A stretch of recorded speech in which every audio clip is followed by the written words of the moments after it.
Bronson est Jay Killian, un vétéran des services de protection de la Maison Blanche qui sort de convalescence.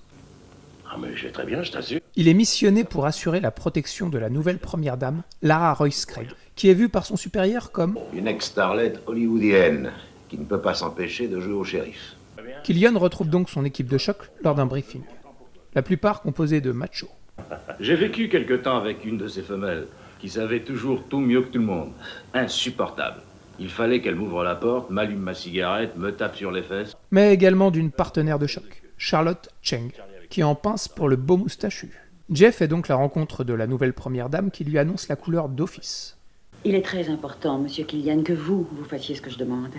C'est le premier jour d'une nouvelle administration, et je vous précise que je ne suis pas disposée à me soumettre à vos stupides règlements. Lors du trajet présidentiel en direction de la cérémonie d'investiture, Killian est intrigué par un motard s'approchant un peu trop près du cortège.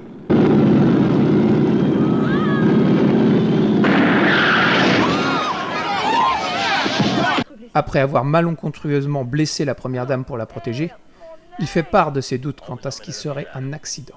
Ça peut être un attentat?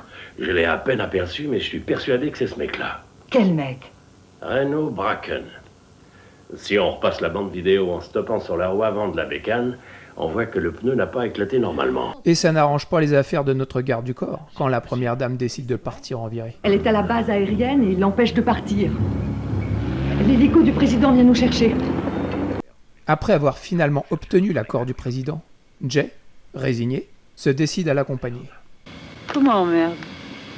Qu'est-ce que je regrette, Nancy Reagan. Pas de chance pour elle, les doutes de Killian étaient bien fondés. J'ai passé toute mon enfance sur ce bateau. Rien ne peut m'arriver.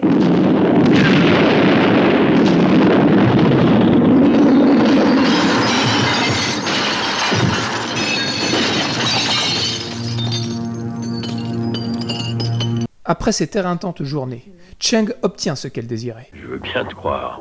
On va chez toi ou chez moi? Comme tu veux.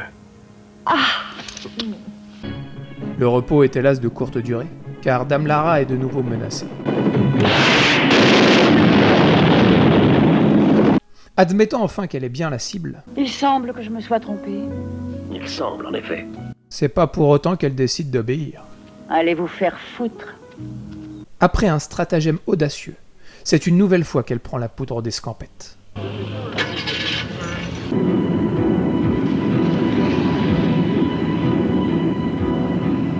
Pas crédule pour un sou, Killian, professionnel, rend les armes et se décide donc de la suivre dans sa folle cavale. Vos petits tours de manège sont très amusants, mais je n'ai plus de ticket, madame. Oh, je vous en prie, cessez de m'appeler madame. D'accord. Et quelle sera la prochaine étape? Je m'enfuis. Vous savez que je peux pas vous laisser faire ça. Je trouve que 6 000 $, c'est plutôt cher pour ces vieilles bécanes.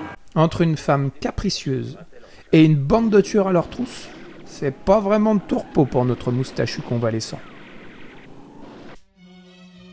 16e et hélas dernier film en commun pour Charles Bronson et sa femme Jill Harland. Cette dernière, déjà touchée par la maladie, n'était pas apparue à l'écran depuis Un justicier dans la ville numéro 2. Au départ, elle pensait seulement le produire, mais c'était sans compter sur la persévérance de son mari et de Menahem Golan qui la persuada d'interpréter le rôle de la première dame Lara Royce Craig. À l'origine, Protection rapprochée est un roman, un thriller d'espionnage écrit par Richard Sale. Sale est un écrivain prolifique qui a publié de nombreuses nouvelles et romans avant d'orienter sa carrière vers le cinéma. D'abord en tant que scénariste, puis par la suite en tant que réalisateur. C'est d'ailleurs lui qui adaptera son propre roman, qui sera également son dernier scénario. Auparavant, il avait écrit celui du Bison Blanc, également avec comme vedette Bronson et réalisé par Jack Lee Thompson. Jack Lee Thompson, justement, partenaire de longue date de Bronson, est d'abord pressenti pour réaliser celui-ci, mais est retenu sur le tournage d'un autre film pour la Canon, Le Temple d'Or, un sous Indiana Jones avec comme vedette Chuck Norris. Le cinéaste est donc en train de passer la main à Peter Hunt, réalisateur du James Bond au service secret de Sa Majesté. Hunt, qui lui aussi avait dirigé Bronson 6 ans auparavant dans le sympathique Chasse à mort, avec également Lee Marvin. Dernier film pour Jill Harland, dernier film pour son scénariste Richard Sale, et Règle de 3, dernière réalisation pour Peter Hunt. Au casting de cette 5e collaboration Bronson-Cannon, hormis le couple vedette, peu de visages connus, la plupart sont des acteurs de télévision. Anecdote savoureuse, l'un des tueurs aux trousses de Killian et Lara n'est autre que William Hayes, le célèbre prisonnier des geôles turques qui s'évada, le vrai personnage de Midnight Express qu'interpréta Brad Davis dans le film culte d'Alan Parker. Partenaire et amoureuse de Bronson dans le film, Jane Ganboyd a eu de très bons rapports avec lui, au point même que lorsqu'elle dut tourner une scène de nu, elle se confia à son partenaire qui à son tour en discuta avec le réalisateur et le producteur, et usant de son influence fit supprimer la scène. Le tournage commença le 20 mai 86 avec un budget de 5 millions de dollars pour s'achever au 21 juillet de la même année. Pour des raisons de budget, les scènes d'action à la fin du film furent réduites de moitié avec seulement 2 semaines de tournage près du lac Tahoe qui provoqua une colère noire du réalisateur. Également, et toujours pour des raisons économiques, la Canon utilisa pour le générique d'ouverture les mêmes morceaux de musique composés par Jay Chataway pour Invasion USA. Le reste fut composé par Valentine McCallum et Robert O'Ragland qui continuèrent leur collaboration sur de futurs films Bronson-Canon. Pour la version française, c'est de nouveau Edmond Bernard qui assura la voix française de Bronson. Perrette Pradier, quant à elle, se chargea de la voix de la première dame. Le film sortit le 9 juillet 87 aux États-Unis et le 15 avril de la même année en France. Il rapporta 6 millions de dollars sur le sol américain et fit un peu plus de 235 000 entrées en France. Le succès du film fut surtout, comme à son habitude, en cassette vidéo, toujours pour le bonheur des vidéoclubs. Après ce gentillet film d'action, il était temps pour Bronson de reprendre les armes. Et ainsi, son rôle fétiche. Paul Kersey, dans un 4e opus du Justicier dans la ville.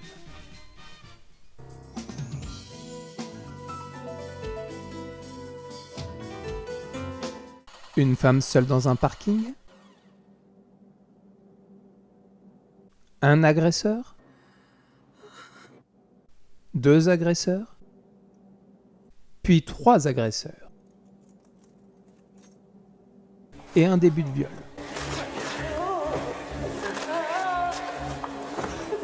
Heureusement pour la madame, notre justicier surgit de l'ombre pile à temps. Crève.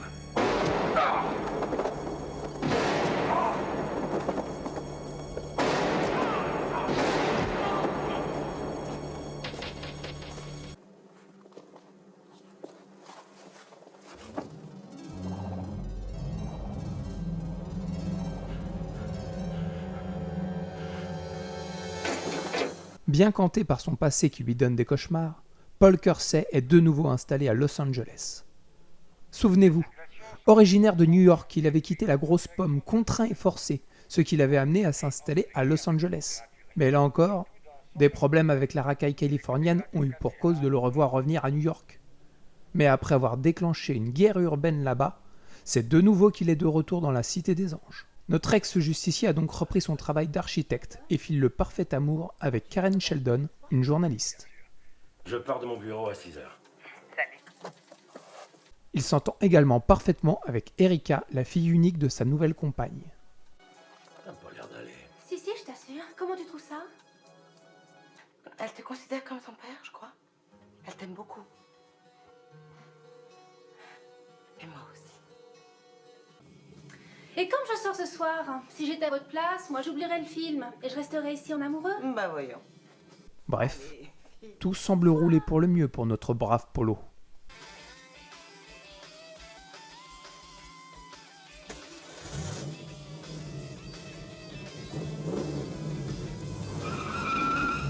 Enfin presque. Paul, un poil trop protecteur, a bien raison de s'inquiéter. Salut Randy. C'est la forme? Ouais. Tu sais que t'as de beaux yeux. Viens, faut que je te parle. On revient. J'en ai pour 2 minutes. Car les fréquentations d'Erika ne sont pas vraiment saines. Erika, j'ai des chips spéciales juste pour toi. Comme je te l'avais promis. Hein? Essaye ça, tu vas aimer. Merci. Et pas de blague, hein. Il y en a juste assez pour toi, compris? T'en parles pas à ton petit ami. Ah, d'accord. Alors que nos 2 tourtereaux s'apprêtaient à passer une soirée en amoureux, Allô? Oui? c'est là que le drame arriva. Oh mon Dieu. Madame Sheldon. Je suis vraiment désolé.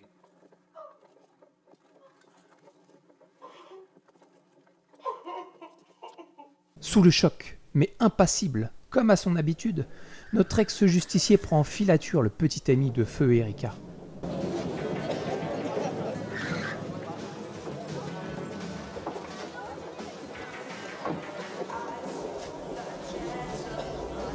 ce dernier souhaitant une explication avec le dealer responsable de la mort de sa bien-aimée. C'est à cause de toi, tu l'as tué! J'ai tué personne et personne l'a forcé à prendre ça. Je vais aller voir les poulets et tout leur raconter. T'as compris, je vais te balancer! L'explication tourne court.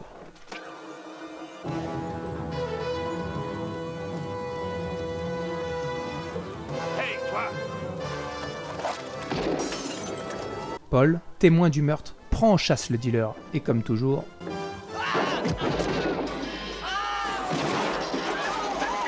arrive ce qui devait arriver.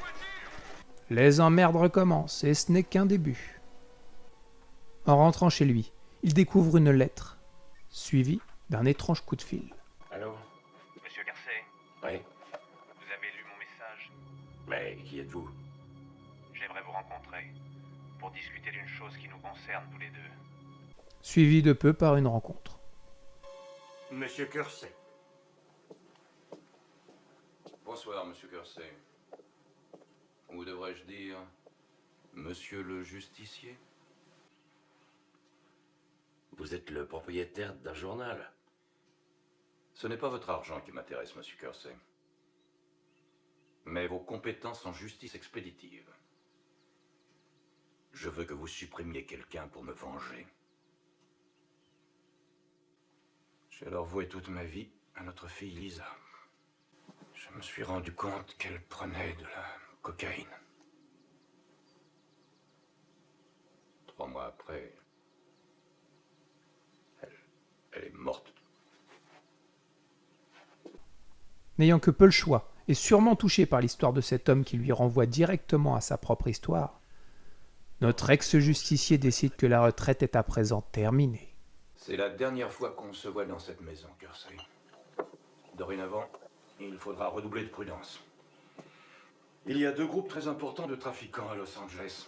Le premier est dirigé par Ed Zacharias, le deuxième par 2 frères, Jack et Tony Romero. Ces 2 clans contrôlent les 90% du trafic de stupéfiants de la Californie. C'est incroyable. Aidé par ce père revanchard, il décide de faire la guerre au cartel de drogue qui corrompt et tue notre belle jeunesse, attaquant d'abord à l'un, et puis à l'autre. Bien sûr, en laissant croire les 2 parties à une guerre de clans. Pas con notre justicier.